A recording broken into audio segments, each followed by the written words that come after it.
a presenza de Julián Parga, delegado en Lugo de Editorial Galaxia, que non nos pode acompañar hoxe.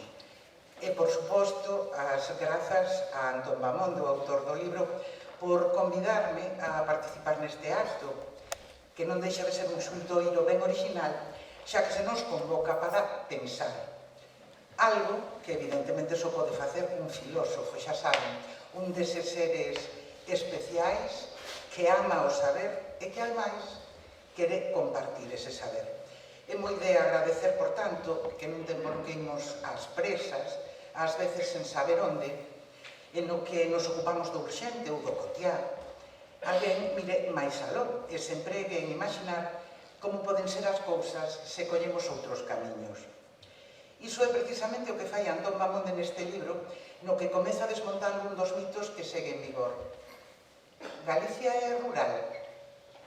Segundo recolle Juan Luis Dalda no seu libro La ciudad difusa, o 67% da poboación de Galicia vivía no ano 2005 nas cidades ou nas súas áreas de influencia, e ese 30% restante en vilas e aldeas. Esta situación demográfica tradúcese en cifras económicas, e deixa en riba da mesa que o rural xera o 5% do Producto Interior Bruto de Galicia. E é que Galicia non é distinta ao resto do mundo. Un lugar, ese mundo no que vivimos hoxe, no que 40 megalópoles concentran o 66% da actividade económica do planeta. Aunque, desde logo, Galicia está a outra escala, porque só dúas cidades teñen máis de 200.000 habitantes e seguen constando 30.000 núcleos de poboación, iso sí, cada vez con menos habitantes, eses menos de máis idade. Con todos estes datos na man, datos que presentan no libro e dos que nos falará polo miúdo nun momento, Antón fai unha proposta: converter Galicia nunha nova Holanda, onde non hai unha mega urbe que tire do país, senón cidades, e aquí ven a clave do asunto, ben conectadas a través do tren e cada súa coa súa fortaleza. Desde esta fisterra de Europa, convídanos Antón a deixar de mirar cara a meseta para buscar unha sinerxia que sempre estivo aí, pero a que sempre llevemos as costas. Porque a Eurorexión Galicia, norte de Portugal, concentra máis de 7 millóns de persoas e coas dotacións necesarias en infraestructuras pode ser un lugar cheo de valores para o desenvolvemento, a creatividade e o crecemento. Por que os poderes públicos son incapaces de ver esta situación? Ou, se a ven, por que son incapaces de facer algo? Esta última semana hai dúas noticias que chamaron a miña atención. Unha delas é que o Goberno Central ignora a Galicia na primeira fase da construción do hidroducto, a rede de hidróxeno verde que contará co financiamento da Unión Europea. Hai un mapa moi expresivo que sinala como ese hidroducto chega de Portugal a Zamora para subir logo a Xixón. O que é importante saber é que ese hidroducto en Galicia, no norte de Portugal, xestionaríase mediante un acordo entre Reganosa e a empresa portuguesa EDP. A día de hoxe estúdanse alegacións ao proxecto do hidroducto e non estaría de máis tamén que os cidadáns presionaran para que Galicia non quedase excluída desta primeira fase. Tamén esta semana algúns xornais recollían a proposta dunha política que reclamaba unha alianza ibérica, así decía, alianza ibérica, que fortaleza a España e Portugal. A proposta partía da presidenta da Comunidade de Madrid, Isabel Díaz Ayuso. Lería o libro, Antón, porque, claro, a presidenta da Comunidade de Madrid do que fala é dun eixo Madrid-Lisboa, unha fortaleza que demostrou o seu bo funcionamento a nivel político coa aprobación por parte de Europa desa excepción ibérica no caso do gas que notamos ben día a día nos nosos petos. Se cada vez a maioría da poboación se concentra en cidades de millóns de habitantes, sería bo pensar no que a Eurorexión Galicia norte de Portugal pode ofrecer en canto a calidade de vida para os seus cidadáns. Serían espazos urbanos a medida do ser humano, con dotacións culturais, educativas, deportivas, capacidade de xerar riqueza e innovación e respeto e cuidado do medio ambiente. Sobre o papel parece o paraíso, pero para facer que ese paraíso exista, primeiro hai que pensalo, claro. Creelo e xerar masa crítica, é dicir, cidadáns con conciencia e consciencia que traballen para conseguilo. Hai algúns anos, o secretario xeral do Eixo Atlántico, Xoán Vázquez Mao, falaba nunha rolda de prensa da necesidade da conexión ferroviaria en Galicia, entre toda Galicia. Na miña cabeza quedou grabada unha frase: no Eixo Atlántico o tren tería que funcionar como as liñas de metro nas grandes cidades, é dicir, non só ter conexións, senón tamén frecuencias. E parece que esa é unha das claves. Unha clave que, como ten sinalado outra vez o propio Vázquez Mao, é fundamental, para esta clave, digo, é fundamental ter en conta as mercadorías. Non só temos que desplazarnos as persoas, senón tamén a riqueza, o que producimos. É posible este soño, porque para tecer unha rede de cidades, non só das galegas, senón tamén das do norte de Portugal, habería que comezar desbotando o localismo. Ese localismo que medra na contra, que Antón dicía en prensa estes días, que era como o colesterol malo, non? Porque está moi ben que cada cidade defenda o seu, pero esa defensa do propio ten que ser iso, a defensa do propio, e non a defensa contra os demais. Vigo contra Coruña, Coruña contra Santiago, Santiago contra... vai usted a saber que. Porque, eso, cada cidade ten as súas especificidades e os seus valores, e iso é o que hai que primar. A contra simplemente encolle e, sobre todo, entretén moitos cidadáns que enseguida nos enleamos con cousas que realmente non son importantes. Antón fai neste libro un análise de potencialidades e tamén de leivas. E xa tivo algún premio como mellor ensaio industrial publicado en Galicia. Como guinda a presentación, e falando de noticias destes días, o Ministerio de Transportes anunciaba esta mesma mañá o nomeamento de José Antonio Sebastián Ruiz, comisionado para o Corredor Atlántico, na xornada na que os presidentes de Galicia, Asturias e Castela León se reúnen en Santiago para impulsar precisamente o tren, o corredor ferroviario atlántico. Eu que xa dubido de todo, non sei se isto vai servir para algo, porque houve unha xuntanza semellante en outubro do 2011, 12 anos despois seguimos igual que naquel 2011. Non sei, Antón, se queres empezar a contar un pouco as posibilidades que ten este eixo atlántico, que ten esta eurorrexión Galicia Norte de Portugal, empezando polas novas de hoxe, que non podo deixar de ser o que son. O primeiro é o de hoxe. Bueno, ante todo, moitas gracias a todos vos por estar hoxe aquí. Moitas gracias aos meus contertulios por acompañarme, a Cristina, a Moncho Villares, a Lara e a Daniel Mosella. E tamén as gracias a Manuel Mer, que é o factor fundamental desta presentación e que vamos, dou o meu agradecimento. Efectivamente, hoxe a Xunta de Galicia, a Comunidade Castelán de Leonesa e Asturias fixeron este acto para reivindicar o Corredor Atlántico. O Corredor Atlántico, no seu diseño actual, vai á altura de Salamanca e a Porto. Portugal tería dúas saídas, unha altura de Porto e outra altura de Lisboa. Pero o noroeste da península, e, por tanto, Galicia, non ten esa saída de tren. Inmediatamente, o Ministerio de Fomento nomeu un delegado para promover o Corredor Atlántico e eu, efectivamente, creo que son boas noticias, non tanto por si mismas, creo que non é a primeira vez en que se postula desde a instancia gubernamental a idea do Corredor Atlántico, pero o máis importante de todo é que tal vez no último ano, nos dous últimos anos, estas ideas que tal vez hai 5 ou 6 ou 7 anos serían casi excéntricas e casi producto de unha imaginación para tomar parte do sentido común. É dicir, que para que algo se faiga, primeiro ten que ter un pouso na mentalidade colectiva, que pase a formar parte da xente. E unha vez que pasa a formar parte da xente colectiva, é moi posible que pase a formar parte da xente política e que finalmente eso pois, se exprese nun orzamento. Pero máis alá do fenómeno, no caso particular do corredor atlántico, efectivamente, o meu libro, Uma Nova Holanda, que é, por certo, un título que me costou o traballo atopar e que me resultaba difícil atopar un título para o libro, porque o meu libro é un pouco flamenco, que digo eu, no sentido que toca paus un pouco distintos, toca paus un pouco diversos, non?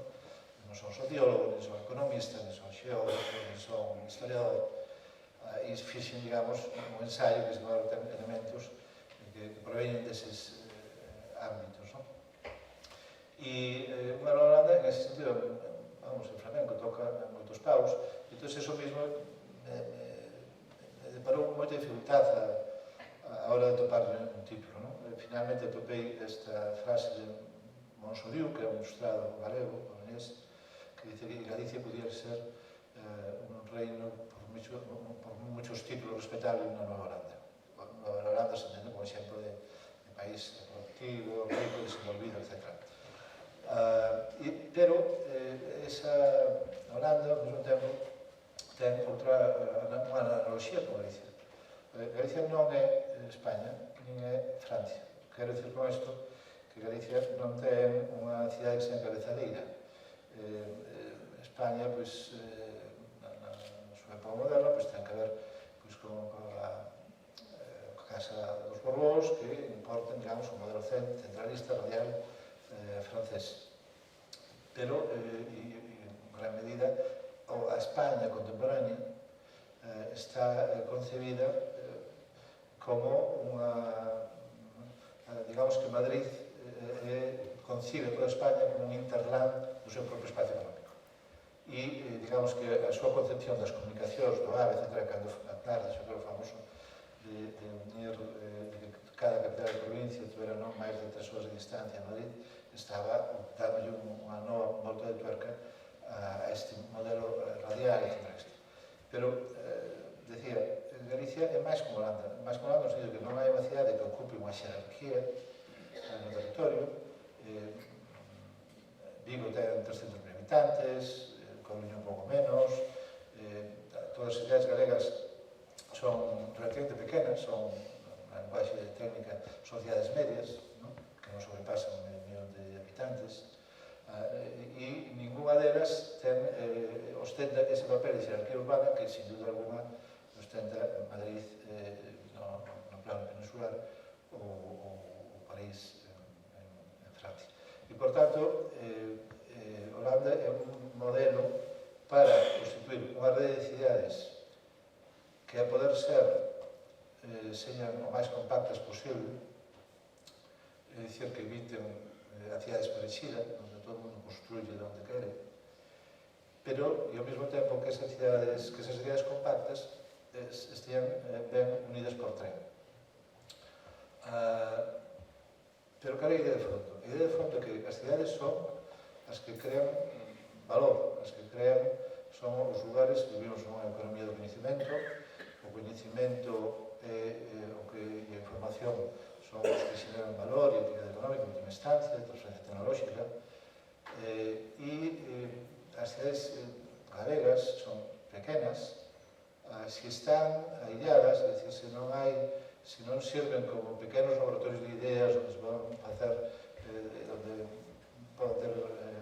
pode ter lugar a creatividade, onde pode ter lugar a innovación, a creación de valor, pois isto terá moi pouco papel no futuro. Por tanto, esta concepción de Galicia como cidade única ten que ver con maximizar, digamos, as capacidades de competitividade da economía galega nun horizonte global, dentro de unha economía, como é a galega, que, por certo, é extraordinariamente aberta, non? Hai unha certa tendencia. En Galicia hai moitas, está o peso morto de moitas ideas acumuladas que non somos capaces de botar, non?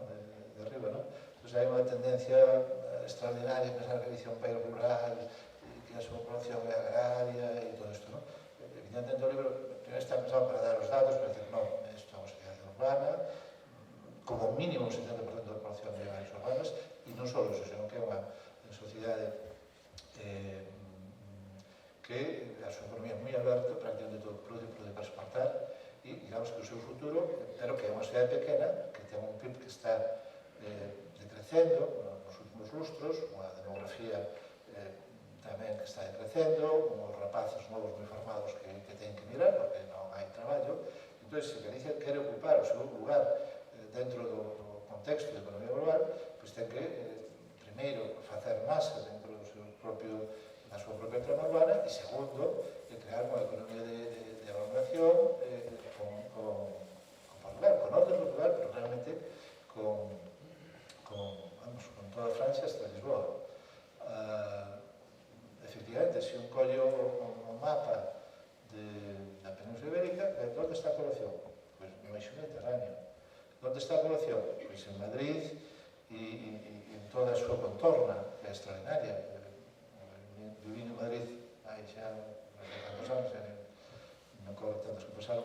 Pero daquela era unha cidade, seguía sendo, era unha cidade semi-provinciana. Agora é unha das grandes urbes mundiales, sin duda, porque os fenómenos da globalización, a parte do papel do Estado e dos orzamentos do Estado, fixeron de Madrid unha gran cidade do sistema global e planetario. Entón, esa cidade e a comunidade e a súa contorno son 7,5 millóns de habitantes por aí. Iso quer dizer unha economía máis ou menos similar en PIB a Cataluña e, para entendernos, en población 3 veces de Galicia e un PIB máis, por suposto. Entón, quero dicir que se Galicia ten que saber ocupar o seu lugar, pois que ves o mapa, a población no eixo mediterráneo, a población no centro, e despois que outro continuo demográfico existe? Pois este que vai na Francia Atlántica. Efectivamente, moitas empresas de Galicia, particularmente a área de Vigo, están ligadas a Portugal. Portugal é o principal investidor foráneo en Galicia. A natureza das cousas, unha vez que non existe a fronteira política, a natureza das cousas farán que esas economías, esas sociedades, tramen cada vez máis. Entón, isto que é así, e que, por outro lado, as directivas da Unión Europea e as políticas transfronterizas tenden a contemplar e a promover esa interrelación, pois ha de ser pensada, ha de ser planificada, ha de ser vista como un horizonte de oportunidade, pero despois, naturalmente, hai que ir paso a paso e decidir que elementos, que pezas do Lego, isto poden ir construindo, digamos, estas sinerxias, esta actitud cooperativa e colaborativa entre cidades gregas en primeira orde e con Portugal en segunda orde. Creo que o tren, repito, unha economía descarbonizada, lle vai a dar máis papel ao tren, si ou si, no transporte de mercadorías en particular, pero, repito, no País Vasco, o metro de Bilbao foron 5.000 millóns de euros. Levan lustros co un sistema ferroviario para unir as cidades vascas. Son ideas que están aí, que en outros lugares se fan. Galicia hai un lugar, de Coruña a Vigo, cando se mellorou, digamos, as líneas, as franxas horarias e o tren, as condicións do tren, pois pasou a ser, creo que, a segunda línea máis rentable de Renfe en España. O AVE a Madrid, por certo, ten un éxito notable. Hai evidentes, diría que se eu tuver que decir, señalar prioridades desde o punto de vista do tren. O tren Coruña-Ferrol, é verdade que o trazado actual os ingenieros dicen que non vale, dicen que debe hacer un trazado novo, pero esa cidade do Atlántico, hai tantos anos, Alvarado planteou xa no 68, pois é obvio que a gran conurbación en Galicia hoxe é Vigo-Pontevedra, que máis está orientada naturalmente ao sur portugués, que é moi dinámica. A outra outra gran área teria que ser a Coruña Ferrol. É verdade que existe un desenvolvemento grande, etc. E me parece que é obvio. O segundo obvio é a conexión con Porto, lógicamente, non? A saída sur famosa, non? Creo que, afortunadamente, destas cousas se teñen cambiado nos últimos, non, tal vez neste ano último. Creo que hai un consenso, en parte promovido polas autoridades portuguesas, pero creo que tamén en Galicia e España cada vez máis hai a conciencia da necesidade de implementar esa conexión Vigo-Porto. Vamos, según Portugal, pois, nada, en 10 anos pode estar de Vigo a Porto en 1 hora, e en Coruña, pois, 2 horas, 2 algo. Bueno, é dicir que hai moito por facer neste ámbito, non, da conexión a través do tren. Un economista, digamos, o tema do... Ahora vou acabar, pois non me... En fin. Despois, espero que faremos. Un economista me dicía, polo menos, falando do tacto, bueno, pero o problema é a ausencia de demanda, non? É dicir, que empresas, que mercadorías demandan para decir, de ausencia de mercadería. Eso, evidentemente, isto é así, pero tamén hai que considerar o que en outras linguaxes se denomina o lucro cesante, é dicir, as oportunidades perdidas que derivan por non ter un bo sistema de comunicación. E hai que dicir que, en fin, cando repito, tampouco quero dar a lata demasiado con Madrid, vaya, pero é verdad que se nos remonta aí 200 anos, pois Galicia era 11% da población de España, hoxe é o 5% descendendo. Isto, Madrid multiplicou a población por dos cantos, non? E isto, e as condicións físicas de Madrid non son boas, é a única capital europea que está a 600 metros sobre o nivel do mar. A centralidade foi unha decisión política, estrictamente, era un aporte, non era unha capital. Quero dicer que os orzamentos, a política, a planificación, a perspectiva estratégica, todo eso son elementos que poden deparar que un lugar, que un país como Galicia, que tal vez hoxe ten certa o seu estado de ánimo e de certa depresión, ou de depresión debe ser para excesiva, pero de certa atonía, pois tal vez hai menos motivos obxectivos para que for así. Ora, o que se necesita é, pois isto, poñer ideas, que esas ideas pasen a xenda e que as cousas que se sitúan na xenda despois pasen aos orzamentos e aí estará a clave, unha delas, non a única, tamén as empresas, tamén a sociedade civil, isto de que, digamos, non sigamos con a circulación, de que creemos unha economía competitiva, de que creemos, e efectivamente, as vantaxes de Galicia climáticas. Se cree que Madrid terá no ano 2050 o clima de Marrakech, según algúns previsións. Quero dizer, as vantaxes, en fin, a forma de vida, o feito de que precisamente as nosas cidades son vivibles, son amables, non son estas grandes conurbacións que son grandes agrupacións de chabolas, en realidad hai moitos elementos que a mellor nosotros vemos en sentido negativo e pejorativo e que realmente son oportunidades, pero que hai que saber poñerlo. E perdón por estenderme tanto. Bueno, nesta mesa do que se trata é de que todo o mundo fale e de que faledes entre vos. Se vos enrollades moito, teño que cortar. Pero, como só escoitamos o autor do libro polo momento, Antón Mamonde, eu quería preguntarlle, bueno, non teño que presentar a Ramón Villares, catedrático de Historia Contemporánea, membro da Real Academia Galega, e reitor da Universidade de Santiago, en fin, Ramón Villares, fillo que un día foi de Xermade, agora xa non, xa é de Santiago, este hai moito tempo, pero escoitando a Antón, non sei se os historiadores xa sei que non tedes unha bola de cristal, pero sí que facedes as vosas contas, mirando o pasado e escoitando ideas, lendo ideas, que futuro nos agarda? Toda esta idea do eixo atlántico, da gran cidade da que falan todo no libro, vamos a ver, das 7 cidades, do diamante que falan todo no libro. É posible? É un soño?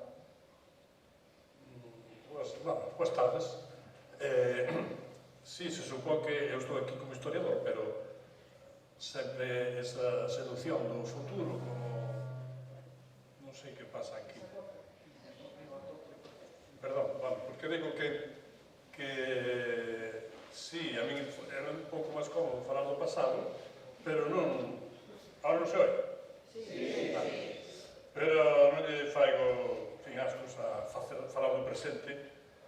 Do futuro non me atrevo moito, porque xa levo un pouco escarmentado cando fixen prediccións, que non sei do todo ben. Eu teño que dicir algo sobre o libro, mas o autor, e logo algo sobre as teses centrais e a oportunidade, sobre todo, deste libro. Bueno, o autor é coñecido, xa leva moitos anos na vida pública galega como ensaísta, como opinador, como profesor. Non é o primeiro, nin o segundo, nin o terceiro libro que escribe, por tanto, xa ten un oficio. Este libro, de todas formas, eu creo que reborda un pouco ou distínguese de outros anteriores que quizá fosen máis especiais, máis específicos, porque este é un libro que, nun certo modo, é o propio dun ensaísta, pero que está tamén metido un ensaísta que toma un pouco a posición de ser un proxector de ideas cara ao futuro, é dicir, que ten un punto de arbitrismo. En España, non só en España, somos moi dados a facer arbitrismo no sentido de que habría que facer isto, non que se dice que non ten que facer, non? Pero é inevitable que sea así, non? Entón, ten un punto de arbitrismo, pero tamén ten un punto de utopía, é dicir, de plantearse cousas para o futuro que non están ao alcance da nosa mano. E ser utópico é unha forma moito máis común do que parece de ser realista. Porque é verdade que, como ele decía, se os proxectos, se as perspectivas non están na axenda política, e de logo nos orzamentos, pois non van adiante. E para que estén na axenda política, tenen que ser utopías que deveñen un pouco realidade. En ese sentido, creo que é un libro oportuno porque estamos nun tempo no que se están dando moitos pasos nunha forma de repensar, en xeral, Iberia, o sea, que é a Península Ibérica, mesmo algúns fenómenos como da excepción ibérica e outros parecidos que están tomando os políticos de España e Portugal, mesmo nas cimeiras ibéricas ou nas cumbres ibéricas, teñen algún alcance e teñen tamén un punto de utopía cara ao futuro. Pero tamén porque hai moitas propostas, mesmo hoxe, como en Santiago, a reunión dos 3 presidentes das comunidades autónomas do norte de España, pero tamén estaba, de algún modo, presente a región norte de Portugal. E isto, houve cimeiras que, en cambio, seguiron outro criterio. Está, eu creo que na mente de moita xente, que é preciso facer algo, non? Entón, ese preciso que facer algo pode determinalo, pois, os consultores e os economistas e algúns futurólogos, pero tamén os pensadores, historiadores ou sociólogos ou o que sexa, non? Este libro, por tanto, sitúase neste punto. Que facer con esta realidade que non nos gusta e como pensada para o futuro. Entonces, bueno, o libro contén moitas outras cousas, deso casi non falarei, porque o libro ten moito tamén de experiencia persoal do autor, así que vos podes ler o libro ben como unha proposta xeopolítica ou como unha proposta estratégica ou ben tamén como un comentario ou unha forma de saber cal é a experiencia dun filósofo que viveu non sei en cuantos sitios, que conta esas experiencias e que de algún modo as quere trasladar ao público. Xa foron xordindo aquí no debate algúns puntos que eu quería comentar. Primeiro, o de se somos ou non somos xa Galicia é unha sociedade rural. É evidente que non, hai moitos anos que deixou de ser. Non é unha cousa de agora. O que habría que decir é que deixou de ser rural de forma moi abrupta. E é o máis abrupto que se produceu quizá en términos comparados en toda Europa. porque, xa que falamos de cidades, as cidades galegas durante séculos foron uns illotes nun continente rural. Agora teríamos que empezar a pensar como o mundo rural está ordenado, dirixido ou influído, non se pode usar sempre a mesma, esta palabras un pouco máis de despotismo ilustrado, son perigosas, polas propias cidades. Aquí o problema que temos non é que non teñamos unha cidade única, sino que durante moitos séculos as cidades non puderon exercer o seu papel de ser reitoras do espacio circundante. E agora estamos chegando a esa posición. O problema é que temos un policentrismo moi bonito, moi atractivo, podemos sentirnos cada un do seu lugar, podemos pedir cada un para o noso, pero como facer unha proposta que sexa integradora para todos? Entonces, eu creo que falar das cidades está ben, pero creo que é mellor falar de territorio urbanizado ou de urbanización extensa, porque o que está en Outeiro de Rei aquí non é cidade, non ten os mesmos servicios, non ten os mesmos problemas, non ten as mesmas aspiracións que os que viven dentro de murallas de Lugo. E o que vive en Tui, o que vive en Pontareia respecto de Vigo, pois non é rural, forma parte dese tecido. Entón, aquí é verdade que é moi acertado o título, quizá despois discutimos un pouco, pero é moi acertado pensar sobre isto, non? Porque realmente o norte de Portugal e Galicia teñen algúns problemas comuns, e esos problemas comuns son un asentamento sobre o territorio moi intenso, pero moi concentrado no litoral. No libro aparecen algúns exemplos deso que se chaman as bananas europeas. A banana por antonomasia é a banana blue, aquela que ven desde Inglaterra, vai para os Países Baixos, chega polo zona do Ruhr alemán e acaba en Milán, máis ou menos. Vese nos satélites, nas fotografías dos satélites, onde está a concentración maior de luz neste pequeno espacio do planeta que chamamos o Occidente Europa. Pero, aparte desa banana blue, hai outras, no libro se citan algunhas, e creo que aí está moi ben traído a colación incluir esta, non chega ainda unha banana, pero casi, que é a conurbación de Ferrol a Porto ou de Ferrol a Lisboa, porque aquí teríamos que discutir se chegar a Porto ou chegar a Lisboa. Esta é outra cuestión. E creo que se ve e identificable esta perfección tamén desde as alturas. E, por tanto, temos que xogar con tres elementos. Unha banana ou un corredor mediterráneo, un corredor atlántico e un feito da historia que non nos sabemos explicar moi ben, que é Madrid. Por veces eu teño a tentación de decir que o erro é Madrid, o erro non somos nós. É dicir, o erro é esa excesiva concentración de recursos, poboación, luz en Madrid, non en Vigo, desde hai 30, 40 ou 50 anos. De modo que temos unha necesidade de repensar isto, e repensar as cidades galegas non como se foran candidatas a megalópolis, senón como se foran membros dun clube que deben rexir e ordenar un territorio relativamente pequeno que podían combinar ben cos que hai no norte de Portugal. Porque no norte de Portugal tamén pasou o mesmo, pero moita maior intensidade. Está casi toda a población na parte litoral. A conurbación do Porto é máis de 1 millón de habitantes. Se Porto en si mesma ten só 250.000 habitantes, pero a súa conurbación é 1 millón de habitantes. É toda a provincia de Coruña inteira, metida nun espacio de 20 km, 30 km de distancia dun sitio a outro. Así que xa están dados algúns pasos nesa dirección. De modo que creo que temos que aceptar o noso policentrismo urbano, con orientarnos a restar potencialidade ao centralismo de Madrid e buscar confluencias coas outras cidades ou espacios atlánticos, pero temos que ter un policentrismo que sexa cooperativo máis que competitivo. Se é competitivo, pode correr o perigo de ser esterilizante. E, por tanto, temos que cambiar non só ser cidade, senón saber para que ser cidade.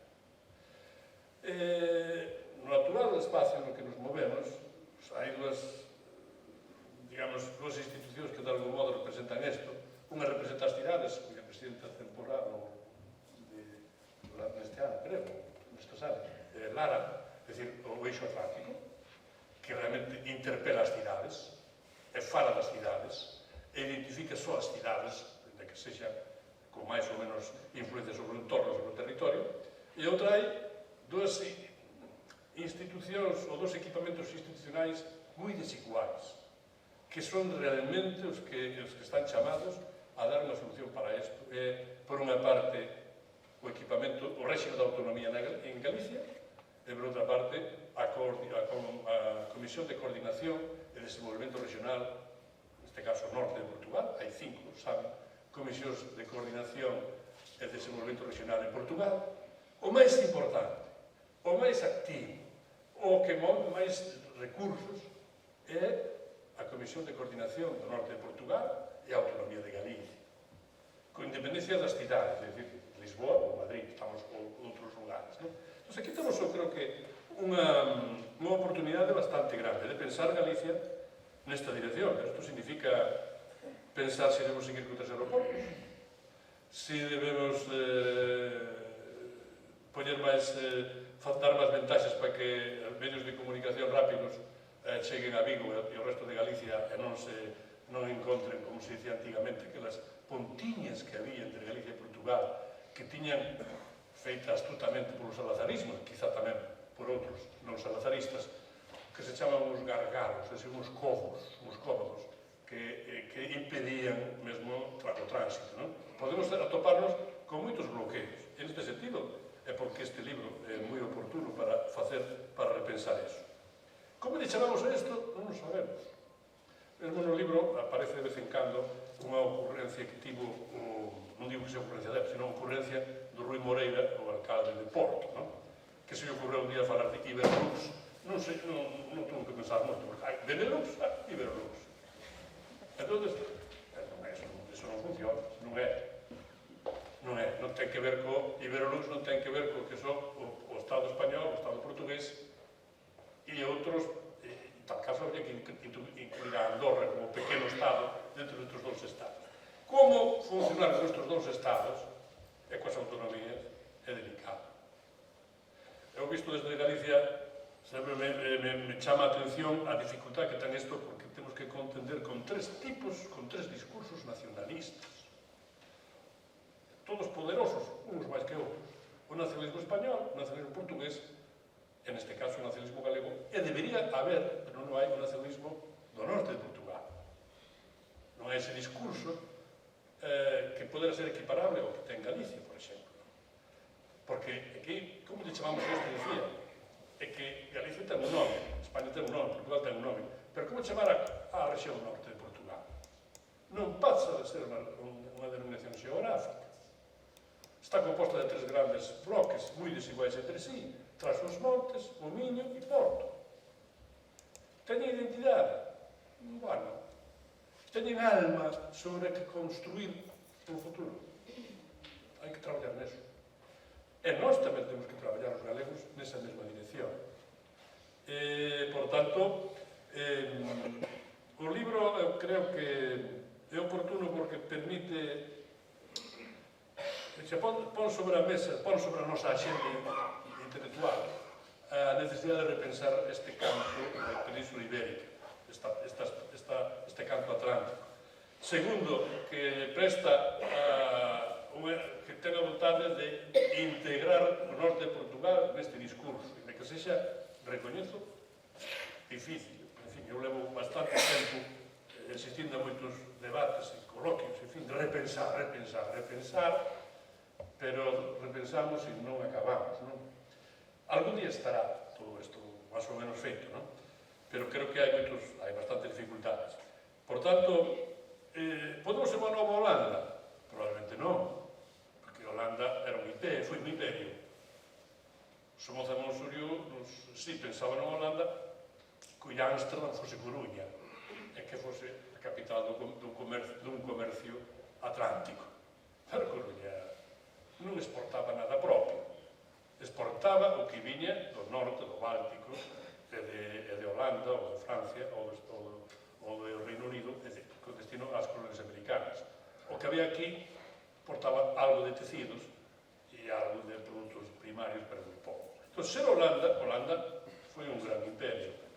O primeiro imperio que realmente torceu o brazo, o imperio portugués, e en parte o imperio español, pero sobre todo o imperio portugués, e seguiu sendo imperio todo o século XX. De modo que non podemos aspirar a ser unha Holanda dese estilo, pero podemos ser unha Holanda no sentido da pluralidade de referentes urbanos, de referentes sociais, de primar as relacións por encima do noso propio interés particular ou vinculando o que son os nosos intereses con o ben común, que como funcionan as cousas. Se o ben común se concilia con os nosos intereses, estamos salvados, porque estamos traballando nunha dirección correcta. Se estamos traballando nunha dirección e o ben común é outro, non funciona. Entonces, creo que este libro dá moito para pensar e dá moito para reflexionar. Felizmente non resolve, porque non é un consultor, non ten unha oficina desas que había que ser así, así, así. Felizmente non resolve, o sea, non dice, hagan isto, senón, pensen isto, é un filósofo, non é un consultor. Isto creo que é unha ventaxa. Pero claro, podemos imaginar esa Holanda, ese Iberoluxo, esa Galicia, Portugalicia, podemos decir, moitos outros nomes, podemos imaginar para o futuro. Hai que ter en conta, de todas formas, que somos unhas rexións no contexto do mundo que estamos decrecendo, en vez de crecendo.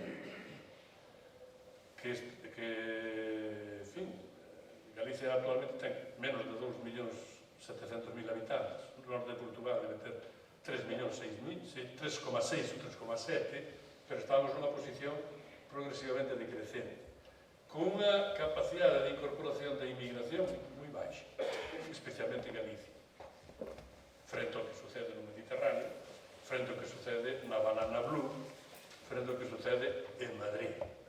Nós temos que repensar moitas cousas nesta dirección. E creo que eso significa, pois, que non haxa aquilo que se decía ben para min e sarna por os demais. Non pode ser. Temos que superar eso. E isto significa considerar en conxunto Galicia e unha vocación de entenderse con Portugal. E esperar que Portugal, que creo que está dando pasos nesa dirección, pero non é nada fácil para ele, quizá máis difícil que para nós, tamén que sexamos vistos como un interlocutor correcto, fiable, de futuro. Isto pasa por moito tempo de experiencia. Pero, en fin, temos unha... Permítame que volva un pouco ao pasado recente, pasado casi presente. Hai 40 anos había unha ponte sobre o río Miño para cruzar, que facía todo o tren, carruaxes, carros, automóviles e persoas. Pois hai 5 e unha perspectiva de que haxa un ave que teña 6. En 40 anos non existía case ninguna relación comercial entre Galicia e o norte de Portugal. Hoxe, Galicia é con Cataluña e con Madrid as 3 principais comunidades autónomas, as 3 comunidades autónomas de España que teñen as relacións comerciais e económicas con Portugal. E as relacións entre o norte de Portugal e Galicia son como rexións fronteirizas, son as máis importantes e máis elevadas de todas as rexións transfronteirizas posibilitadas e aupadas e amparadas pola Unión Europea, antes Comunidade Económica Europea. Así que dimos pasos. En 40 anos deronse moitos pasos para adiante. Por que non pensar que noutros 40 anos eses pasos, ainda que decrece a poboación, ainda que as cidades perdan fuelle, non podemos camiñar e seguir camiñando? Eu penso que sí. E, por tanto, naquela altura, quizá ante un momento, tiño na placa, naquela futura Holanda, como se chame, o Iberolux, espero que non, casi mellor nova Holanda que Iberolux, que haxa nese futuro. Aquí me paro. Moi ben, porque deixades así en alto con un pouco de optimismo, que sempre é algo que se agradece. Porque, claro, estamos fatal, temos empresas, cada vez temos menos veciños e veciñas, liñas.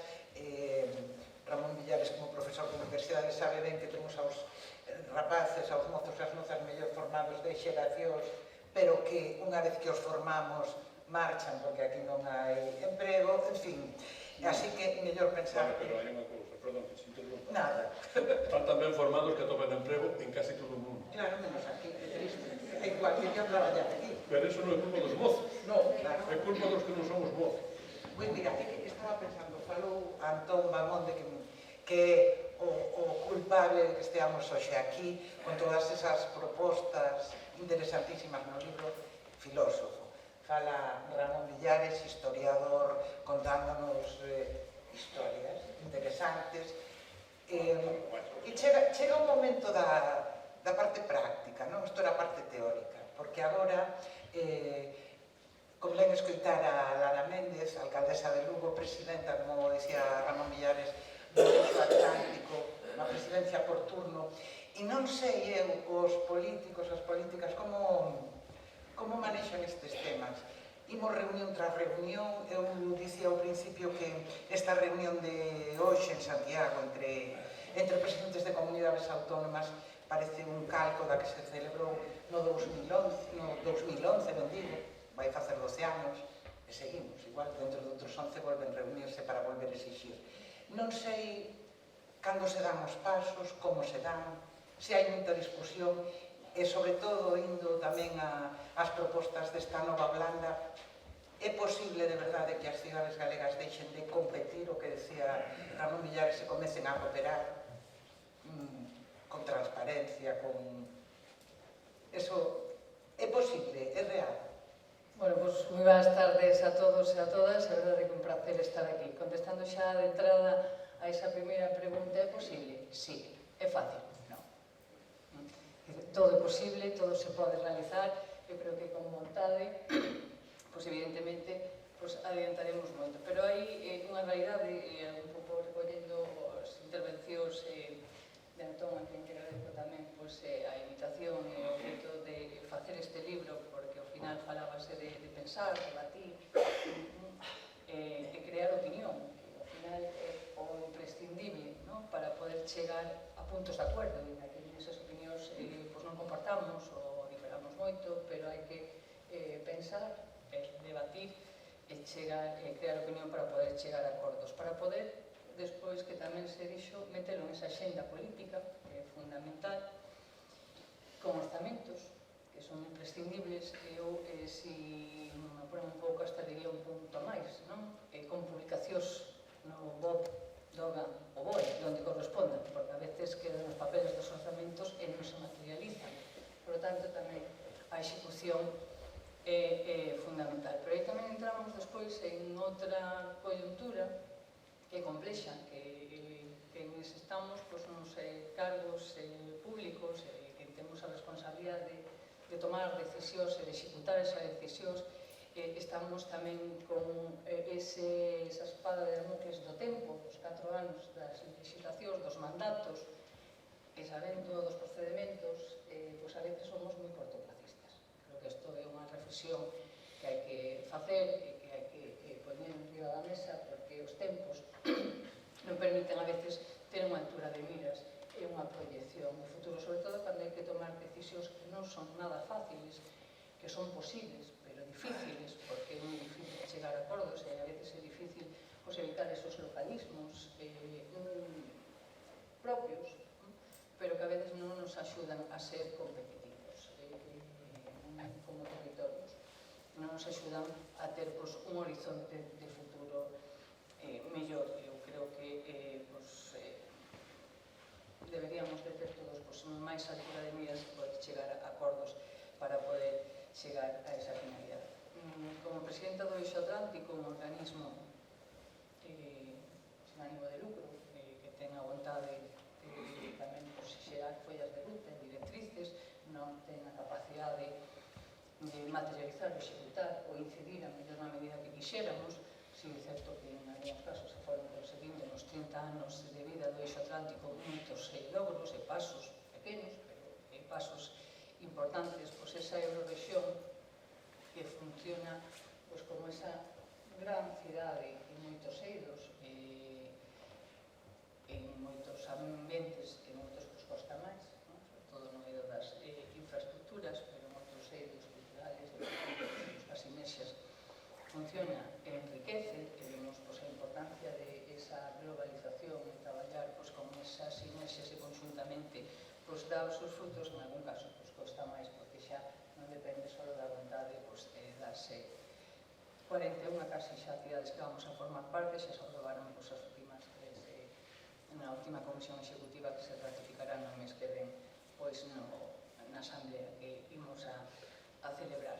E aí vemos tamén a veces pois, eses agravios comparativos que a veces hai cando sale tamén a parte local, esperemos que sexa por este bo e non o malo, pero os localismos están aí, cando falamos pois, dese corrector do Mediterráneo e da influencia que ten, por masa crítica, por lobbies pois, que fan esas presións para conseguir esos obxectivos, que non é así tanto pois, no corredor do Atlántico, vemos tamén como dentro do eixo Atlántico e dentro desta eurorrexión hai tamén dúas vertientes e dúas velocidades, como pode ser a propia do eixo Atlántico, un propio subtítulo dice do libro, non? Que dice de Ferrol ao Porto, claro, sería Ferrol, Coruña, Vigo, o Porto, e queda o outro eixo interior, pois sempre máis olvidado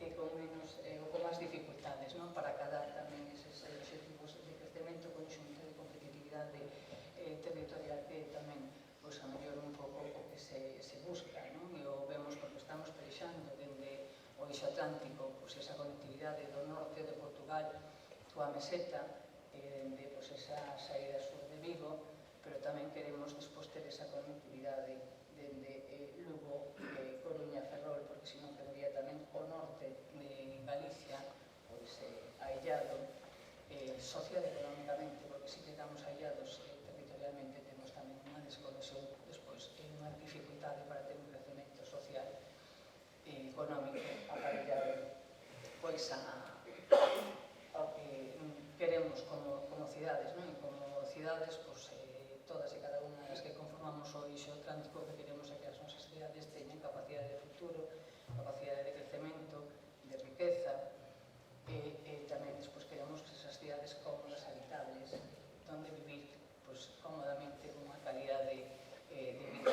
Pero temos moi claro tamén que por moi cálidas e cómodas e habitables que sexan esas cidades, se non hai oportunidades laborales, estamos condenados a non ter futuro.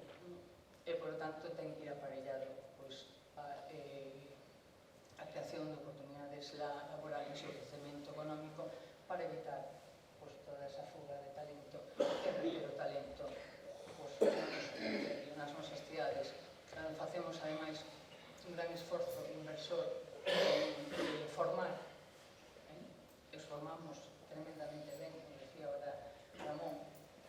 É dicir, o que os queren en todos os lados e nós non somos capaces de reteros aquí, porque ao final tamén nos falta pois, esas oportunidades laborales que den capacidade ao talento de forjarse tamén un futuro profesional, un proxecto de vida profesional acorde tamén con ese talento que teñen, esa formación que teñen, un pouco pois, no ámbito local, no de Lugo, pois, no que estamos a traballar en distintos programas e estrategias, porque ao final se trata de xerar esas estrategias conxuntas para poder reter ese talento na nosa cidade, neste caso, na nosa comunidade, na nosa eurorrexión, para evitar que marchen para outros lugares, porque se non temos capacidade de crecemento de cambiar pois, a inercia da pirámide demográfica, pois non temos capacidade de ter futuro por moi boas comunicacións que temos. Se pode abrir aquí pois, un ou moitos debates en moitos lugares, moitos temas, non? Se falaba pois, de son necesarios transportos en aeroportos, perdón, podríamos falar de transportes tamén. Son necesarios 3 aeroportos en Galicia, creo que a resposta sabemos todos os que estamos aquí na sala.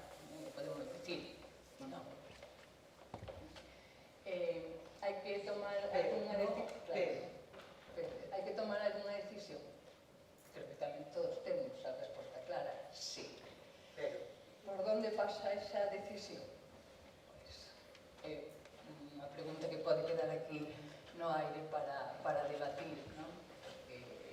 Seríamos moito máis competitivos se teníamos maior capacidade con un só aeroporto onde houbera unha ubicación céntrica para toda Galicia e a partir de aí ter esa conectividade que tamén plantexa Antonio, facíamos no seu debate tamén no libro, como ter esas conectividades viarias e ferroviarias, de caso falaba tamén da ferroviaria, ti Cristina tamén, con as declaracións que había feito no seu día Xoan Martínez Nova, como que tiñamos que ter esa estructura de metro comunicativo que nos comunicara e nos fixera en tempos razonables, porque ao final 10 minutos arriba ou baixo non significa nada. O que temos que saber é canto tempo nos leva, que horarios vamos a ter, que frecuencias para poder ser competitivos. Tampouco, como falabas, non vamos a alendarnos moito máis, É que despois, senón, vamos... teño que dicir que o están facendo moi ben, porque casi se van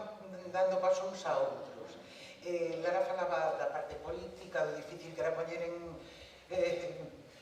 de poñer todos os intereses de concellos de Galicia e de Portugal para que todos puderan ir unidos e rematou falando de oportunidades, e precisamente de oportunidades pode falar a seguinte persoa que comparte con nos a mesa. Daniel Hermosilla é empresario, a súa empresa está establecida ademais en 2 puntos, creo que en 3, pero en 2 moi importantes da Galicia interior, que tamén é un paso, en Calo, un preto de Santiago, e en Teixeiro.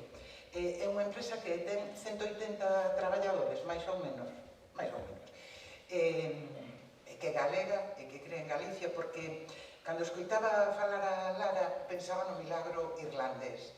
Hai anos tamén eu escoitei en moitas roldas de prensa falar do milagro irlandés, ata que alguén nos dixo que o milagro irlandés, cuidado, porque as empresas que se asentaron en Irlanda non eran irlandesas, así que cando as cousas foran mal dadas, seguramente esas empresas buscarían outros sitios onde se estuveran máis cómodas. Claro, cando a empresa é do país, está asentada no país, e a súa situación é completamente distinta. É o caso do Grupo Rodiñas e de Daniel Hermosilla. E eu non sei, desde o punto de vista dos empresarios, como se ven estas posibilidades das que fala Antón Bamonde no seu libro. Non sei como se ve a posibilidade do tren, a posibilidade de unir forzas con Portugal. Portugal ten máis peso, vai nos comer, Daniel, cando queiras. Boas tardes e moitas gracias. En primeiro lugar, agradecer a invitación porque entendo que en todo o debate que se escoiten voces de ámbitos moi diferentes, eu creo que lle pode dar certo perfil e certo relieve ao debate. Bueno, eu como non son xeógrafo, nin historiador, nin filósofo, nin nada disto, eu creo que vou ser o futurólogo da mesa. Entón, eu vou falar de... Eu creo que vou falar de 2 cousas. Vou falar de vectores e vou falar de mapas. Os mapas, o libro é moi sugerente, pero os mapas que están no libro son moi sugerentes. Vectores. O libro son 2 vectores. 2 vectores forza. Aparte unha forza tremenda.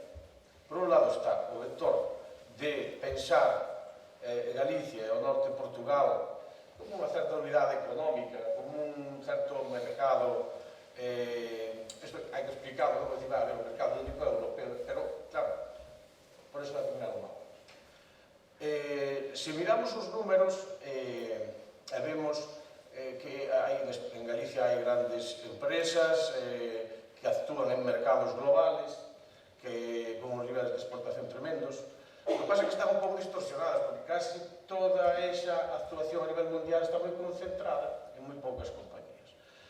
A grandísima maioría das compañías de Galicia son ou micro, ou pequenas, ou pemes, que actúan en un ámbito territorial. É dicir, a unha certa distancia. Non son capaces, polo que sexa, polos servicios que dan, polos produtos que fabrican, non poden vender no mercado global. Entón, ese mercado territorial, qual é? Pois aí podemos ver o mapa famoso iluminado. Se miramos hacia a dereita, Pois prácticamente Asturias, que toda a población de Asturias, e na comapa vémolo pintado todo homoxéneo, pero a población de Asturias está concentrada, 1 millón de habitantes, ali no triángulo famoso.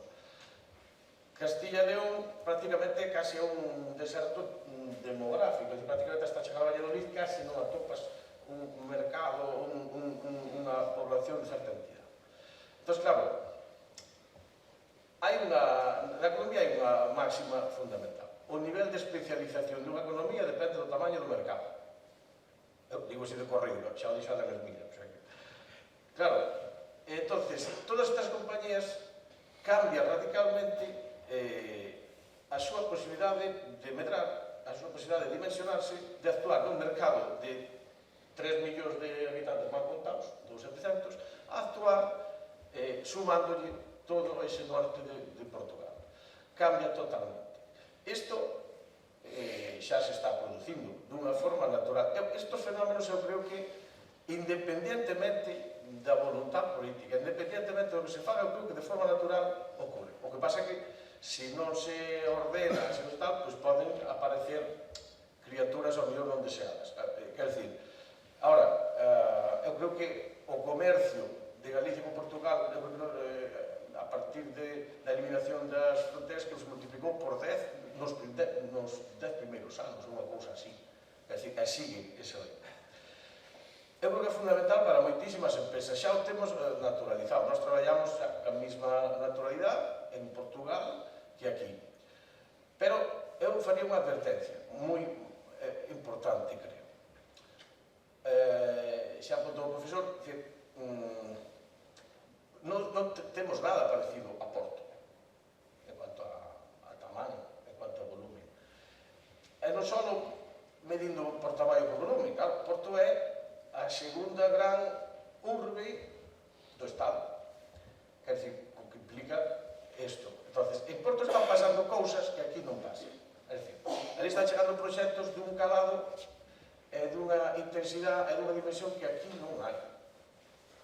É dicir, hai un certo risco en todo isto de pasar de ser periferia de Madrid a ser periferia do Porto, se non somos capaces de insertarnos dunha maneira facendo valer as nosas potencialidades. Non sei se me podo explicar. Este é un dos temas. É dicir, ahora, outro creo que é natural. O que dicía o Robert Kaplan, dice, mira, as fronteiras, cando hai fronteiras naturais, as políticas acabanse disipando por si solas, en contextos de paz. Bueno, eu creo que iso xa está pasando. E outro gran vector forza é o tema de repensar Galicia como cidade única. Eu creo que o gran debate é falar de cidades en Galicia, falar do mundo urbano. É dicir, eu creo que é unha oportunidade de, eu diría pensar, non repensar, Galicia desde o punto de vista urbano. Como comentaba, é dicir, aquí deixamos de ser rurales para ser urbanos da noite para a mañá.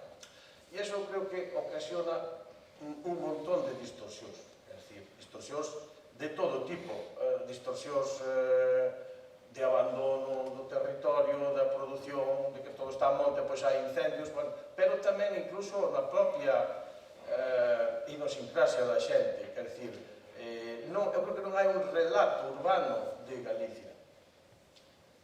Eu creo que a nova xeración non ten referentes urbanos. Eu creo que na propia identidade temos un corte. Eu teño 3 fillos, xa rondando os 20 anos, algúns e tal. Claro, cando eu lles poño a sementeira, emociono-me, eles son allí, non sinten nada. Se leis Memorias dun nano labrego, indiferencia total. Ese mundo é tan extraño, tan alleo, que hai unha pérdida de referentes que non nos temos construídos. E eu creo que hai un certo complexo de como que ser urbano en Galicia é ser menos galego. É dicir, ten tanta carga o mundo rural no imaginario colectivo que ao final si somos urbanos, perdimos todos os referentes e aí estamos un pouco orfos desa identidade. Eu creo que é necesario, porque as xeracións novas estánse descolgando en todo iso, o propio abandono do idioma, eu creo que ten moito que ver con todo isto. E eu creo que había que repensar como somos urbanos en Galicia. Eu recordo, cando se puxo de moda o tema das hortas urbanas, e de Barcelona e tal, eu vivo en Ourense. Digo, pero se aquí as mazás todas hai hortas en todas os interiores. Pero teñen que vir de Barcelona a dicirnos que iso é algo moderno, contemporáneo e tal. Cando nós tiñamos na liga casi avergonzados. Quer dicir, a potencialidade das cidades tremenda. Eu son un dos que fui de excursión a Vitoria a ver o Anillo Verde. Fui ali, 24 anos a ver de Vitoria. Claro, sales de Lugo, está nun inmenso paraíso verde. Claro, pero tenemos que saber transmitir eso, es decir, como ser urbanos en Galicia. E a importancia, porque ser urbanos en Galicia non é só vivir nas 7 cidades. Eu creo que é fundamental o equilibrio que dan e a importancia das vilas. Parece moi fundamental. E as vilas eu penso que son, aquí xa estou de futurólogo, as vilas eu creo que son o que pode salvar un certo modo de vida rural. É dicir, temos vilas conectadas entre elas máis ou menos unha media de 20 minutos. As cidades a unha hora.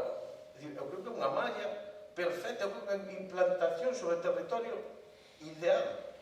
Moi ben. Evidentemente o rural que coñecimos de as aldeas, eu creo que iso é insostenible, é inviable, pero se somos capaces de dotar esas vilas dunha vida urbana e, sobre todo, dunha vida e dunha dotación industrial. Servicios eu creo que xa teñen, case todas hai médico, instituto, colexios, guarderías, uns máis, outros menos. Ahora, o fundamental é dotar de industrias, favorecer que se implanten, pero que tipo de industrias? Falábamos antes de que tipo de industrias? Industrias transformadoras dos produtos endóxenos de cada comarca, de cada territorio. Porque ahora estamos en época, todos os días hai anuncios que vai abrir unha fábrica que fai chips, outra que fai cohetes, outra que fai non sei que. Eu creo que xa sabemos como acaban casi sempre este tipo de empresas, este tipo de tal. Cando temos unhas posibilidades inmensas de desarrollar toda esa transformación e de xerar esa vida, porque non pode haber esa dicotomía entre vida urbana e vida rural. Eu creo que hoxe, coas comunicacións que hai, que a rede que temos, eu creo que está todo entrelazado. Ahora, temos que saber crear o discurso de como é vivir, porque esas cidades non son como as cidades de outros territorios, son con uns vínculos tremendos co territorio, ca naturaleza, cas vilas, é dicir, eu creo que habría que contalo. Eu creo que este libro é unha espoleta para incentivar a opinións sobre estes temas. Creo que Ramón quedou con ganas de comentar algo que teña así como saltar o coche. Bueno, xa que me das a palabra, sí, eu estou de acordo especialmente con isto que se acaba de decir sobre as empresas e todo isto e a súa vinculación coas materias primas. Pero isto é un asunto que levamos decenios e decenios falando do mesmo. Por exemplo, Galicia é a primeira produtora en España de leite. Bueno, na Península Ibérica, 40%. O leite que se produce na Península Ibérica é galego. Pero é posible fazer industrias a partir deso? Sería posible, pero para iso que fai falta? Fai falta ter a estrutura de comercialización ou da distribución conectada con... Fazer un yogur fai no calquera, bueno, máis ou menos. Pero vendelo xa non fai calquera. Que dice yogur, moitas outras cousas. Entón, creo que sí, que eu estou de acordo que nesta perspectiva que dá o Daniel, de que vilas e cidades deben pensarse máis conjuntamente. Eso sí que me parece, porque no fondo, isto que significa? Significa que Galicia, na práctica, é unha única urbanización, non unha única cidade, porque confundimos cidade con urbanización. A xente pode estar no campo e non ter nada que ver co campo. Non ten nada que ver. E pode estar na cidade e ser un campesino total. e ter un pensamento propio do campesino do século XIX. Entón, creo que temos que crear ese relato de seguir, pois, entre todos, dunha forma... Claro que nós pensamos as cidades, estamos pensando nas megalópolis, non? Recordo que hai anos un xeógrafo californiano dice que as cidades con futuro eran aquelas que eran capaces de unir as 3 T's, é dicir, talento, tecnoloxía, tolerancia. Pero claro, eso podes predicar para Los Ángeles, pero para unha cidade de 200.000 habitantes, 250, non é capaz de ter nin talento suficiente, nin tecnoloxía suficiente, quizá tolerancia, eso sí, para poder ser un espello. Entón, temos que pensar Galicia como non como unha cidade, sino como un territorio urbanizado. No que o que pasa no Courel tamén lle afecta á cidade, que o que pasa na cidade afecta ao Courel. Isto, creo que teníamos que ir por aí. E logo xa o segundo punto, o de relación con Portugal, con o norte de Portugal, ben terminado tamén por outra maldición histórica, quizá, é que Porto está nunha esquina. Así que hai moitas utopías. Por que non temos unha Barcelona no Atlántico? O sea, Barcelona no Atlántico xa existe, que é Porto. Esa é a Barcelona actualmente do Atlántico, ou Lisboa. Non temos que inventar máis, pero visto desde a nosa perspectiva, Porto é difícil de encaixar tamén. Temos que, claro, os aeroportos. Os aeroportos, podemos pensar, ter 3 aeroportos máis o de Porto, 4. Ou podemos pensar, se só en Galicia, un aeroporto, cousa inviable, ou un aeroporto con 3 terminais, cousa máis viable.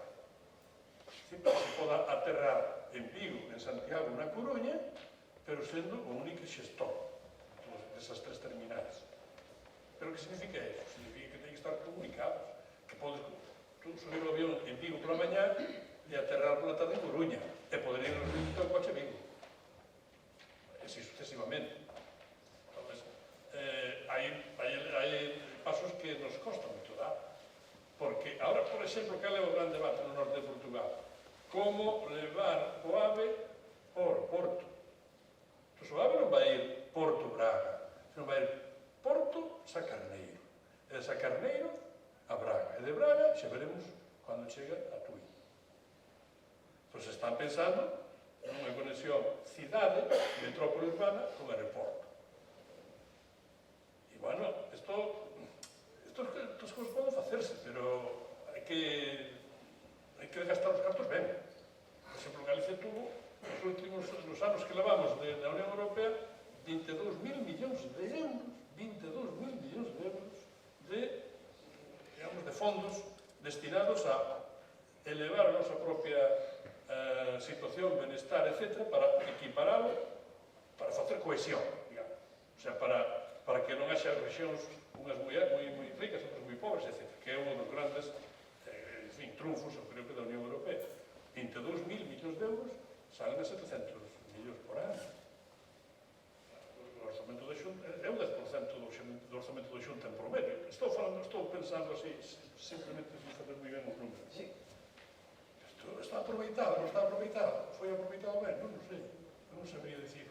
Pero, para empezar,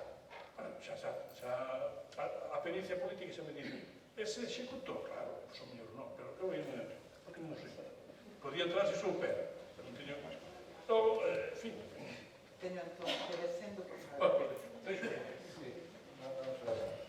A mí me gustaría volver sobre a cuestión das entidades urbanas, porque, efectivamente, do libro, digamos, o máis públicamente tuvo máis repercusión foi, efectivamente, a cidade única e o da conexión con Portugal.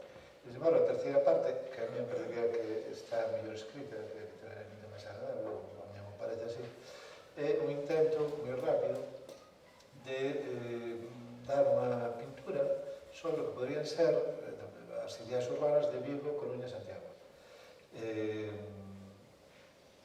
Efectivamente, estas cidades son Vigo, en empeza a medrar prácticamente a mediados do século XIX, primeiro cos barcos que fan a cuarentena na illa de San Simón, e despois, digamos que a industria da conserva a finais do século XIX, principios do XX. Que economía, que socioloxía, que cultura, que identidade, por tanto, pode ter en común con Ferrol, que é unha cidade creada por decreto por Felipe V en 1756, creo que é. Son dúas cidades que naceron e que se desenvolveron moi distintas. Por tanto, son identidades absolutamente diversas.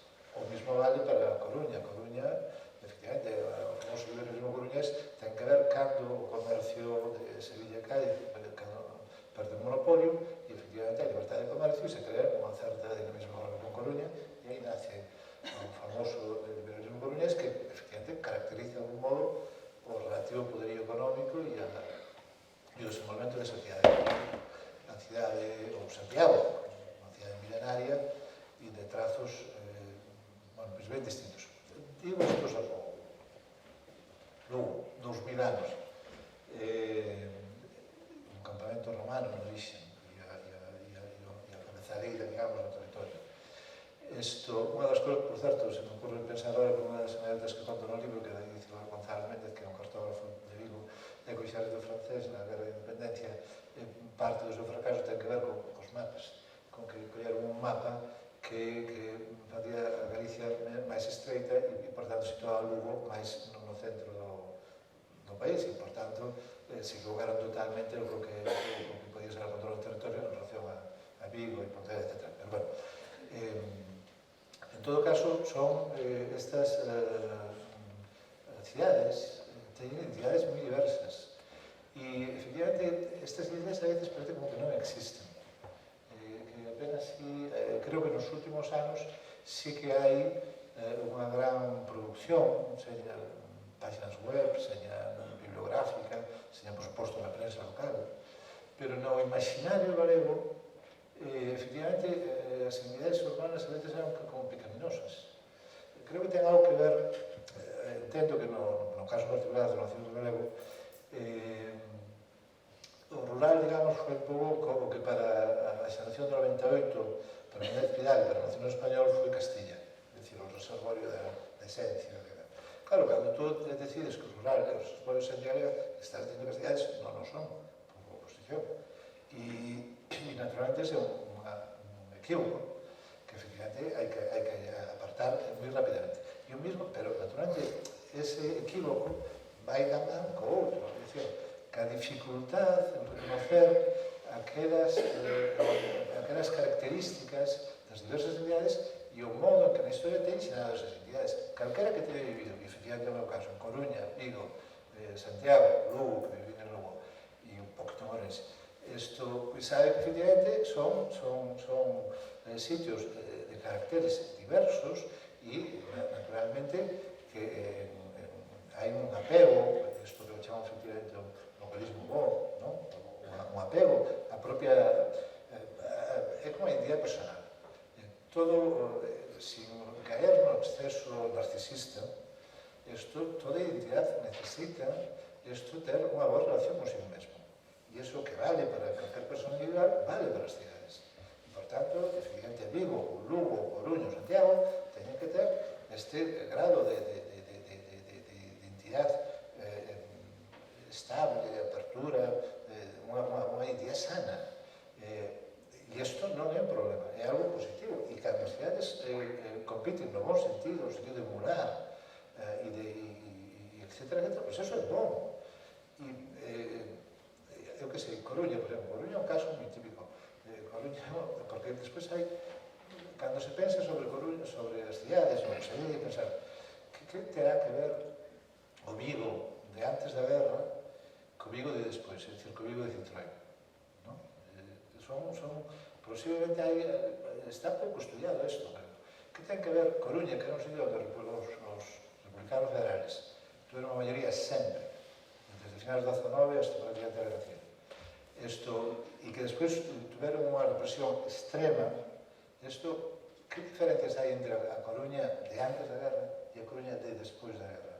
E coa represión, con fusilamentos por centenares no campo da Rata, etc.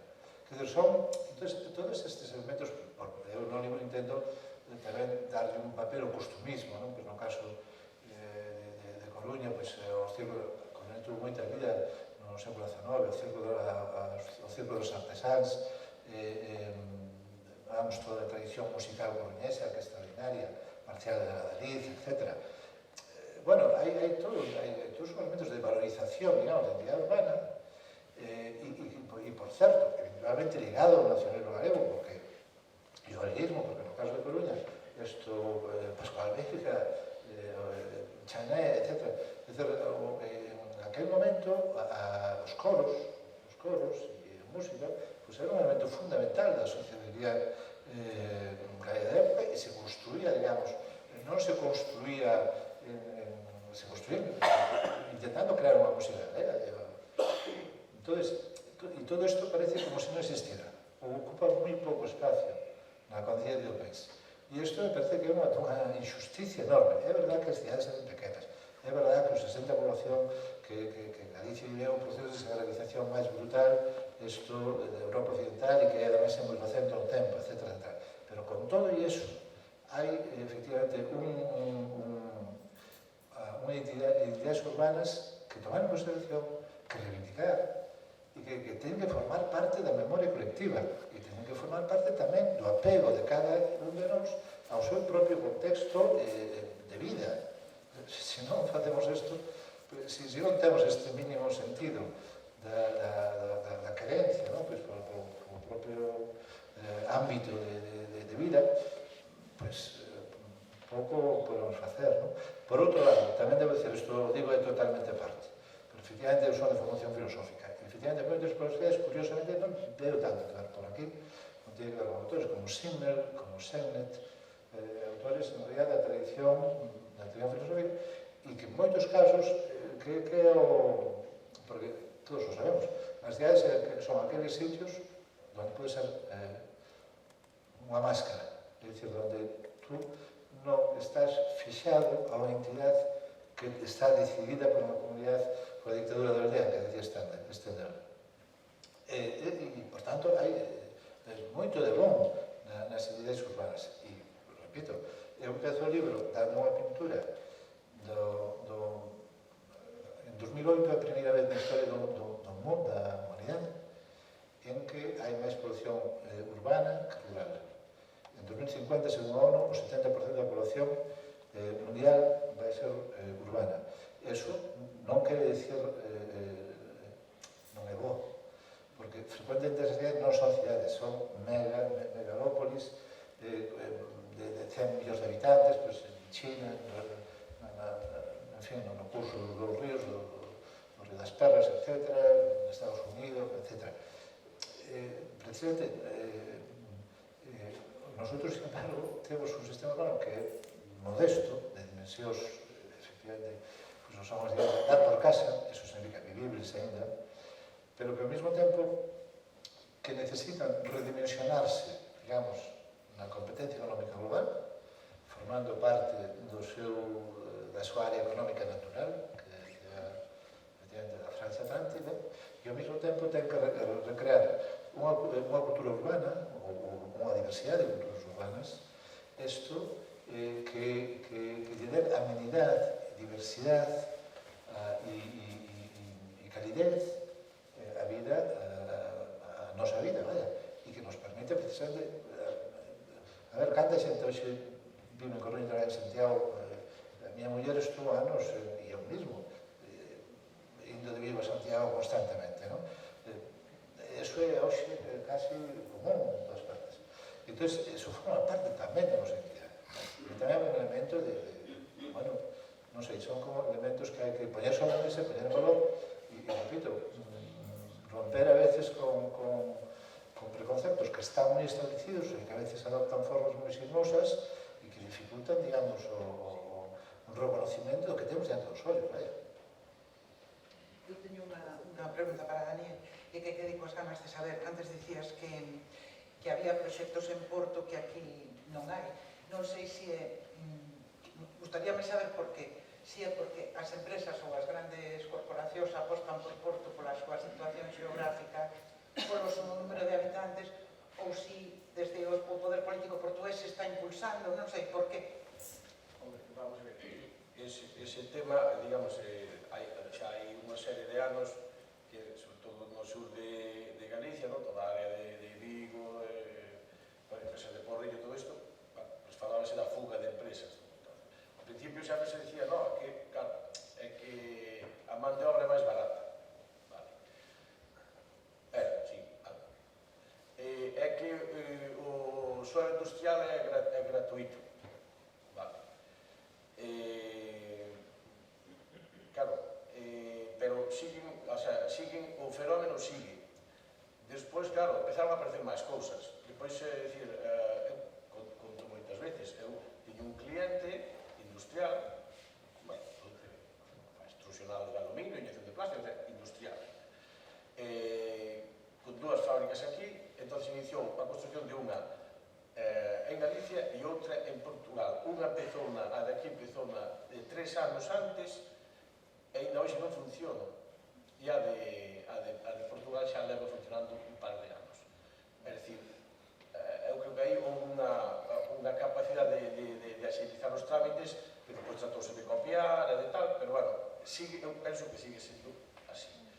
Despois, claro, hai outro tema, é dicir, volvemos aos mapas. Hai un mapa que a min, ao principio, chegou moitísimo, e chama moitísima atención, que é o mapa europeo por rexións según o nivel de innovación. É sorprendente. Península Ibérica, a zona máis innovadora é o norte de Portugal. Non é o País Vasco, nin Cataluña, nin Navarra, é o norte de Portugal. Quer dizer, é que penso que moitos aquí estamos no cliché de que Portugal fabrica textil, fabrica toallas baratas para vender na feira. Non. O norte de Portugal ten unha industria textil de ultimísima tecnoloxía e factura de 1.000 millóns de euros a Inditex. É dicir, pero eu penso que aquí ainda non nos enteramos de todo. É dicir, falo a nivel de Liquina, vamos a... Non, é que a nivel salarial hoxe en día en Portugal xa apenas hai diferencia. Se vos acordades, hasta hai pouco na construcción, hasta antes da crise, nas obras do AVE, todo iso, había emigrantes portugueses que viñan semanalmente, outros diariamente, que decir, viñan a moreas, traballadores de Portugal a traer a construcción. Hoxe non ven ningún. Hoxe van galegos a traballar a Portugal. Todos aqueles portugueses que viñan aquí, instalados en fábricas. No norte de Portugal, cando nós empezamos a traballar ali, a maior parte dos proxectos nos que participábamos, construindo os edificios industriales e todo isto, eran normalmente grandes multinacionales, sobre todo vinculadas ao automóvil. Despois empezaron xa a ser multinacionales vinculadas a outra cousa, plásticos, cousas tipo.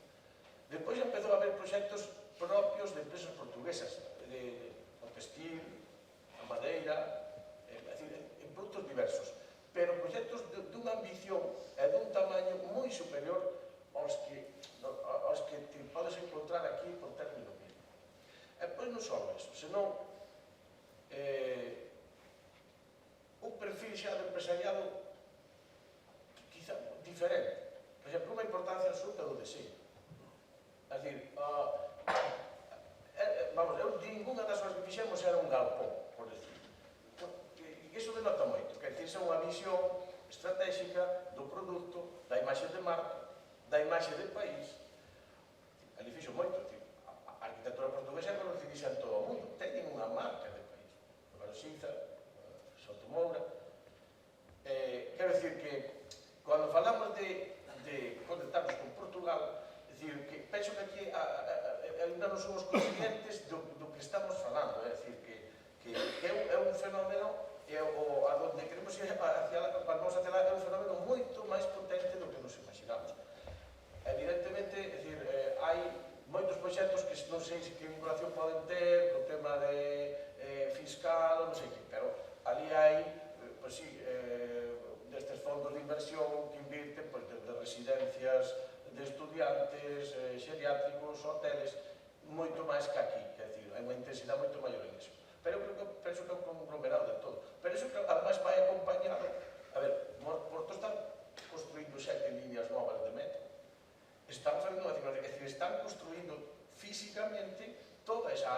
metropolitana e convertirlo xa nunha cidade única, xa realmente, o sea, a nivel xa de infraestructural. Non sei se... Chega pouco do Bercín, un metro. Está 40 kilómetros, está 30. Intercambio dinámica, o Carlos Nardiz, que é un enxeñeiro tal vez de referencia para obras, decía que efectivamente o tren fai posible a cidade única. O tren fai posible a cidade única. No, pero que eu tengo máis o que se tú tens que articular o territorio aquí, eso é o que... Todo que vai sobre raíles, o mesmo, máis fácilmente. Depende se é movido por electricidade ou por carbón, pero... Ia a Lara facer apuntes no papel, non sei se que estaba xa apuntando ideas novas. Fica a miña curiosidade, ou se que querías comentar, Lara. Por apuntar ideas novas e tamén por aquelas cosas que me gustan para intentar aprender sempre e despois intentar replicar, ¿no? Pero decía Ramón, que quizás aí discrepo un pouco, Ramón, isto das 3 T's, que só nos queda a opción... No, só nos queda a opción da tolerancia. No, porque se non temos talento, non temos tecnoloxía, non vamos ter a quen tolerar. Entonces, temos que ter o talento e utilizar tamén as tecnoloxías para ter capacidade de futuro. Eu creo que ademais unha cidade como Lugo, unha cidade media, en torno a 100.000 habitantes, sí pode ter capacidade de reter o talento e de utilizar problemas de Masí, as novas tecnoloxías, o coñecemento da universidade, unha cidade máis con campus universitario, un campus universitario especializado. Eu creo que hai que aproveitar os potenciales. O que pasa que, decía antes, a isto me refería con ser cortoplacistas, as transformacións e os proxectos de transformación son procesos e son a medio longo plazo. A veces, esa capacidade de decir, pois eu vou apostar por este proxecto en que non teño unha rentabilidade ou non se visibilice ese proxecto a corto plazo, pero creo que o que me vai a dar capacidade de futuro de crecemento. E nós aquí o facemos con distintos proxectos e estrategias.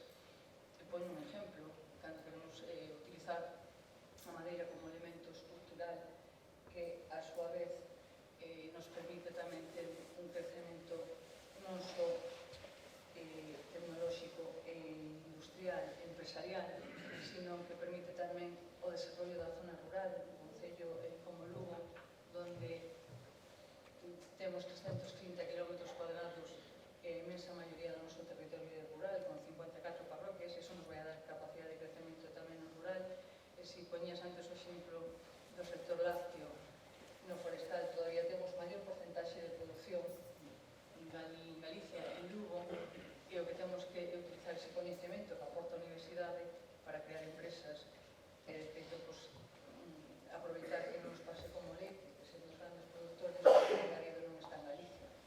Pues, aproveitar precisamente eso para que o valor engadido se quede en Galicia, esa terceira, cuarta transformación a podamos realizar aquí e, a su vez, pues, con eso xerar pues, unha economía circular, economía verde, e ter esa capacidade de crecemento. Creo que sí, pode ser utópica, pero a utopía tamén, non? Eu falabas tamén ao principio, pues, que a utopía a veces son as que se convirten despois en realidades. Eu creo que se pode realizar. E despois deso, pues, evidentemente, para ser competitivos e que realmente digamos o noso territorio un territorio atractivo para a implementación de empresas e que empresas veñan de fora, de iniciativas que tamén estamos llevando a cabo no Concello con un fondo de capital risco con fondos municipales para atraer precisamente empresas, pues temos que ser competitivos. Esa competitividade non las dan as comunicacións, son fundamentales. As comunicacións non só de persoas, sino de mercadorías, que tamén se facían mención antes aquí tampouco, pero ser repetitiva, reiterando, non? Pues, o que xa se comentou, pero creo que sí hai capacidade de traballar en esa línea. E aparte, creo que debe de ser o camino, ademais. Hai unha frase no libro que a mí eu só comentei con Antón en algún momento, que a mí me deixou impactada, porque dicía que, eu di no libro, que en Galicia non hai alento nin talento. E eu dixen, bueno, pues si en Galicia non hai alento nin talento, daquela último que pecha a porta, porque non hai nada que facer. Entón, Antón, gustaríame que explicaras un pouco eso do alento e do talento. Bueno, vamos a ver, que está buscando o lugar onde o digo, porque o digo no contexto, estou pensando na falta de modelo político. Na falta de modelo político. Estou pensando que non hai todo isto que estamos falando.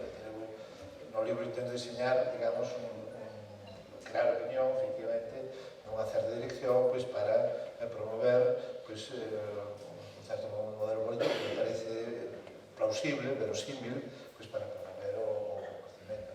Entón, me parece evidente que, do punto de vista dos proxectos políticos en Galicia, particularmente do que protagonizou o goberno autonómico na súa práctica totalidade de vida, pois que a ausencia de ideas é obvia, particularmente no último período. Eu sempre digo, claro, e teño mellor opinión de Fraga. Fraga sería un franquista, sería un falangista, sería o que che dá gana, pero era un señor que quería ter ideas e que quería ter modelo e que buscaba ter, e que no seu período fixo cousas ben, mal ou regular. Había diñeiro, ten a verdade, pero quería eles, pois, buscaba expertos, o que fora, e intentaba diseñar o futuro. Nos últimos, vamos, 13, 14 anos, esa ausencia é obvia. E o país, eu creo que vive nun momento de inercia, non? Entón, digamos que a frase tiña este sentido. Aproveito o seu para dicir, claro, o contexto de origen do, vamos, a parte das miñas manías, que son múltiples, isto, do punto de vista político, claro, eu durante un certo tempo era moi amigo de Xavier Barbentos, que a súa vez era amigo íntimo personal de Maragall desde a infancia, non? E entonces, cando, xa, para 20 anos, eu casi, cando hubo todo o proceso de negociación do famoso Estatuto Catalán de 2004, despois foi botado abaixo por a sentencia famosa de 2010, pois, bueno, efectivamente, íbamos con formación normativas, íbamos a Sevilla, íbamos un pouco a pregonar as bondades do Estatuto de 2004, non? E cal era o modelo implícito a ese estatuto. Hai un artículo famoso, Pascual Margal, que se chama Madrid se dá, non? Que se daba un pouco o problema de dicir a idea de que España se está configurando nas últimas décadas como unha gran megalópole, efectivamente, que está, que concibe, digamos, a toda España como seu interlán, é dicir, como unha mera extensión da súa economía e da súa sociedade. E, digamos, que o modelo de fondo é, obviamente, un federalismo policéntrico plurinacional, que é o modelo político implícito o explícito no libro, non? É dicir, un modelo federal, un modelo policéntrico, porque, falando de historia, España non sempre foi así. España foi tradicionalmente policéntrica, era Sevilla, era Valencia, era Barcelona, era Bilbao. Non estaba toda a súa diñeiro, dinamismo, non estaba tan montado no centro. Esa polarización no centro pode conducir a graves problemas disruptivos tamén no orden da política que prefiro evitar neste momento. Pero que en todo caso, digamos que evidentemente o destino da economía e dos destinos sociais pues, tamén ten que ver, digamos, que os modelos políticos están en xogo, non? E repito, o modelo implícito ou explícito, porque o digo, é este, non? Un federalismo policéntrico que por así decir, equilibre máis o territorio peninsular, non? E no caso de Galicia, por isto significa facer masa con Portugal, porque, efectivamente, as fronteiras, unha vez que a Unión Europea, unha vez que non existen as fronteiras políticas, digamos, a unidade económica e, por tanto, social, vai de suave, dirían os franceses, non? Bueno, pois, estamos case chegando ás 9, eu creo que temos que darnos as grandes palabras á paciencia, sinalarvos que se queredes que vos asine o libro Antón, abaixo hai un espazo para iso, se queredes mercalo tamén. Nada máis, porque é que poderíamos ir falando moito tempo, pero como vai ser hora de cear, mellor